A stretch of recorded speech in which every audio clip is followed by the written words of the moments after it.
In the shadowed vaults of the archive, where the dust of centuries settles upon ledgers and the echoes of vanished empires linger, I, the grand archivist of economic history, take up my solemn charge. My voice is not that of a mere chronicler, but of a witness to the tides that shape nations, the silent agony of households, and the thunderous collapse of systems.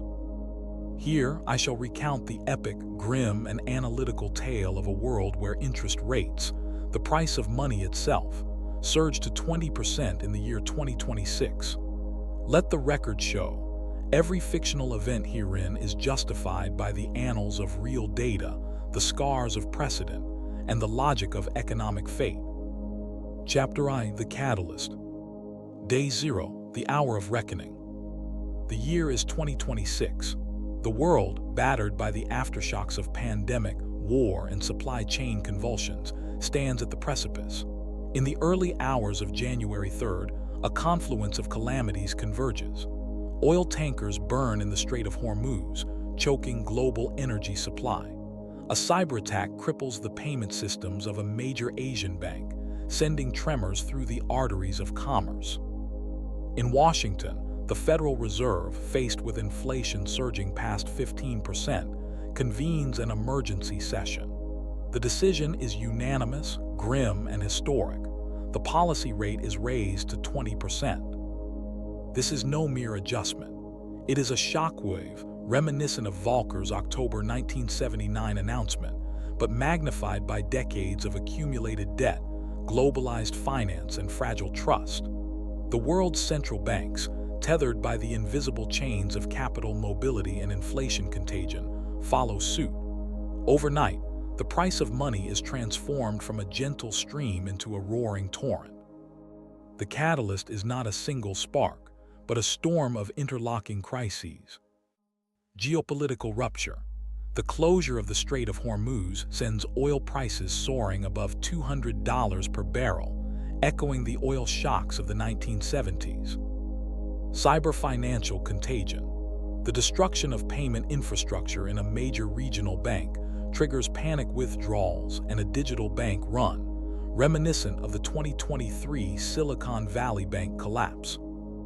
Inflation spiral. Core inflation, driven by energy and food, breaches 15% in advanced economies, with emerging markets facing even higher rates. Loss of monetary credibility.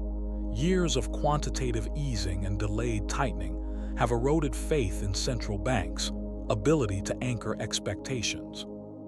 The world's policymakers, haunted by the ghosts of Weimar, Zimbabwe, and the Volcker Shock, act with desperate resolve. The die is cast. Chapter II, The First Ripple. The immediate 24-hour reaction. As the sun rises on day 1, the world's financial markets convulse. The shock is not gradual but instantaneous, a rupture in the fabric of trust and valuation. The markets scream. Bond markets collapse, yields on sovereign debt surge. The price of existing bonds, issued at lower rates, plummets by 30–50% in a single trading session. Equities plunge. Stock indices fall 20–30%, as the cost of capital skyrockets and future earnings are discounted at punitive rates. Currency chaos. The dollar strengthens violently, while emerging market currencies collapse, triggering capital flight and exchange rate overshooting. Bank runs ignite. News of the cyber attack and rate shock prompts queues at ATMs and branches, with depositors scrambling to withdraw cash. The specter of Northern Rock and Bear Stearns looms large. The human toll. Mortgage rates spike. Overnight, adjustable-rate mortgages reset to 22–25%. Homeowners face monthly payments doubling or tripling, with immediate defaults in the most leveraged segments. Corporate credit freezes. Companies reliant on short-term funding find their lines of credit withdrawn or repriced at ruinous rates. Payrolls are missed. Layoffs begin. Commodity prices whiplash. Oil and food prices surge, but industrial metals and discretionary goods collapse as demand evaporates. The political response. Emergency meetings. Governments convene crisis cabinets. The IMF and World Bank issue joint statements urging calm, but offer no immediate solutions. Social unrest. In cities from Karachi to London, protests erupt as the cost of living spikes and financial institutions shutter branches. The first ripple is not a mere tremor, but a tsunami. The world's economic order, built on the assumption of cheap and abundant credit, is shattered in a single day. Chapter III: The System Shock. The 1-month fallout. Week 1: The unraveling. The initial panic gives way to systemic breakdown. Within days, the following unfolds. Bank failures multiply.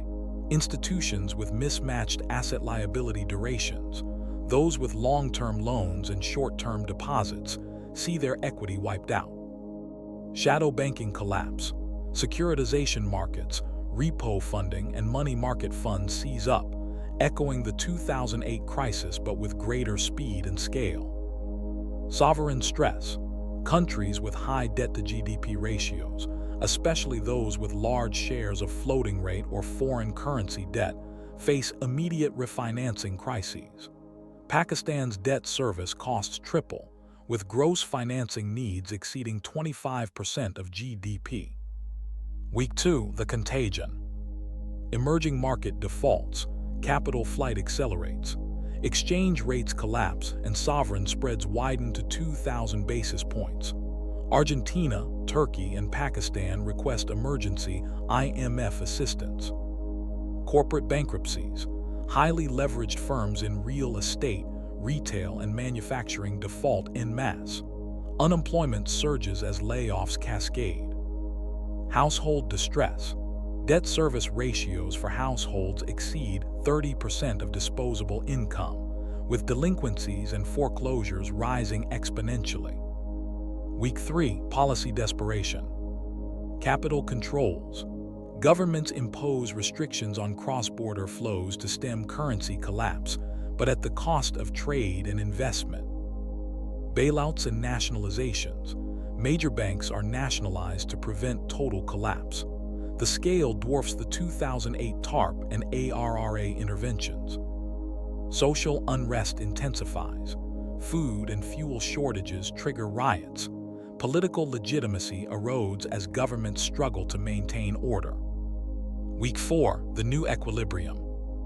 Asset price reset. Real estate prices fall 40–60%. Stock markets stabilize at half their pre-crisis levels, but volatility remains extreme. Credit contraction. Lending dries up. Only the most creditworthy borrowers, governments and blue-chip corporates, can access funds, and only at punitive rates. Global trade collapses. World trade volumes fall 20% as financing evaporates and protectionism rises. The system shock is not merely a recession, but a global depression.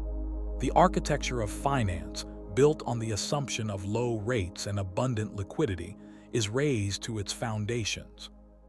Chapter IV: The New Order. The 1-year adaptation. Month 26: The search for stability. Monetary innovation. Central banks, unable to cut rates, deploy unconventional tools, direct lending, yield curve control, and even digital currencies to restore liquidity. Debt restructuring. Sovereign and corporate debt is restructured en masse. Creditors accept haircuts of 30–70%, echoing the Latin American debt crises of the 1980s. Fiscal expansion. Governments, facing mass unemployment and social unrest, launch emergency spending programs. Deficits soar but are financed at high rates, leading to further inflationary pressure. Month 7–12: The emergence of new institutions. Financial sector consolidation. The number of banks shrinks by half. Survivors are those with robust capital, diversified funding, and minimal duration mismatch. Rise of alternative finance. Peer-to-peer lending, barter systems, and commodity-backed currencies proliferate as trust in traditional finance erodes. Social contract renegotiation. Governments, under pressure, expand social safety nets, and implement wage and price controls to stem unrest. Sectoral impacts. Housing and real estate. Prices remain depressed. Homeownership rates fall as foreclosures mount. Rental markets surge, but affordability collapses. Commodities. Energy and food prices remain volatile, with supply disruptions and speculative hoarding. Technology. Investment in tech slows, but automation and AI adoption accelerate as firms seek to cut costs. Pakistan and South Asia. Debt crisis. Pakistan's debt-to-GDP ratio exceeds 75%, with gross financing needs at 20% of GDP. The rupee depreciates by 60%, and inflation surges to 30%. Intervention. A new stabilization program is launched, with strict conditionality and social spending floors. Regional contagion. India and Bangladesh, though less exposed, face capital outflows and currency pressure. Remittances fall and export markets contract. Policy lessons. Duration risk.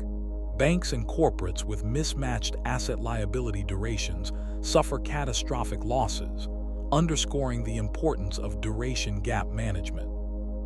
Debt service ratios. Household and corporate debt service ratios become leading indicators of crisis, with thresholds above 15% signaling imminent distress. Global coordination. The crisis exposes the need for international monetary cooperation, but geopolitical fragmentation hinders effective response.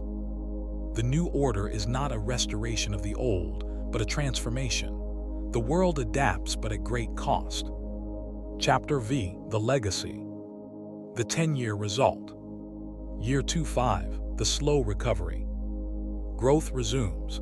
After 2 years of contraction, global GDP begins to grow, but at a subdued pace, 1–2% annually, far below pre-crisis trends.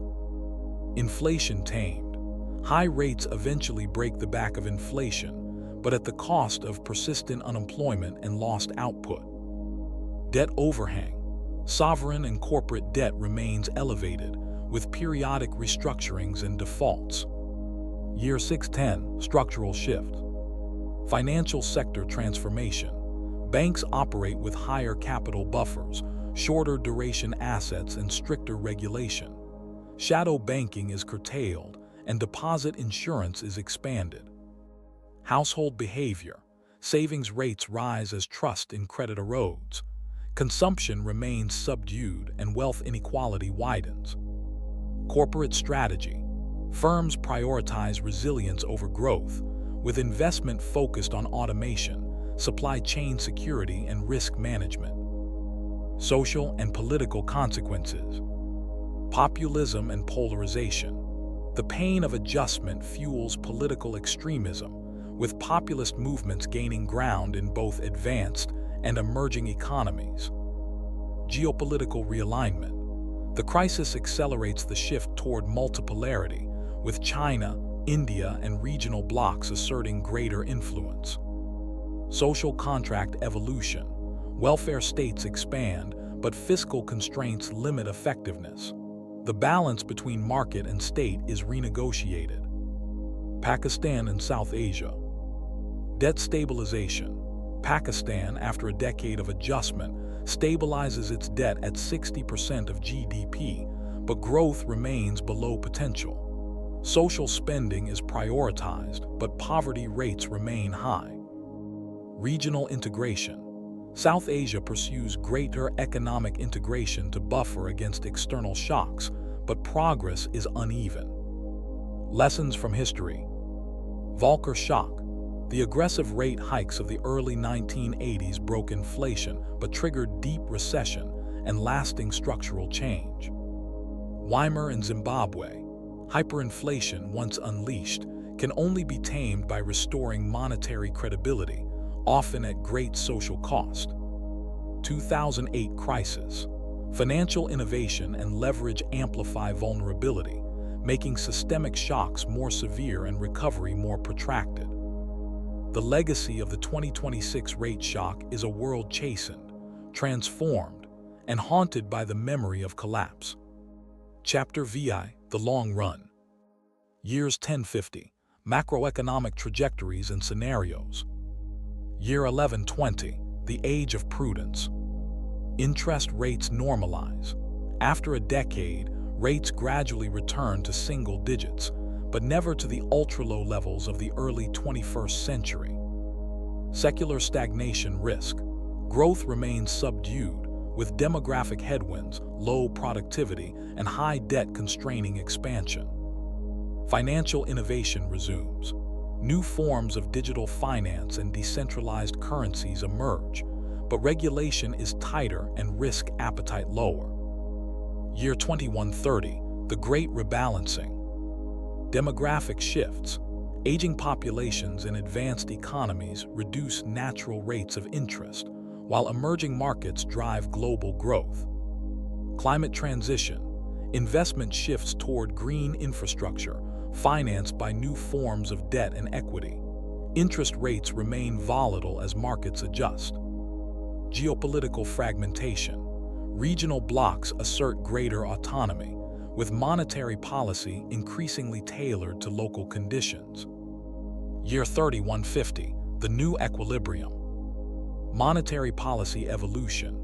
Central banks adopt new frameworks, balancing inflation, employment, and financial stability. The lessons of 2026 inform a more cautious approach to rate cycles. Debt sustainability. Governments maintain lower debt-to-GDP ratios, with fiscal rules and automatic stabilizers to prevent future crises. Social resilience. Welfare states are reformed to balance sustainability and equity, with greater emphasis on education, health, and social insurance. Pakistan and South Asia. Economic transformation. Pakistan diversifies its economy, reduces reliance on external debt, and invests in human capital. Regional cooperation strengthens resilience to shocks. Demographic dividend. South Asia leverages its young population to drive growth, but faces challenges of inequality and climate adaptation. The Archivist's reflection. 50 years after the Great Rate Shock, the world is changed. The scars of 2026 remain, but the lessons endure. Prudence, resilience, and adaptability are the watchwords of a new era. The archive records not only the agony of collapse, but the slow, painful rebirth of systems and societies. Let this chronicle stand as both warning and testament. The surge to 20% interest rates in 2026 was not merely an economic event, but a reckoning, a grimdark saga of collapse and rebirth. The archive records the agony, the adaptation, and the legacy. May future generations heed these lessons, lest the cycle repeat.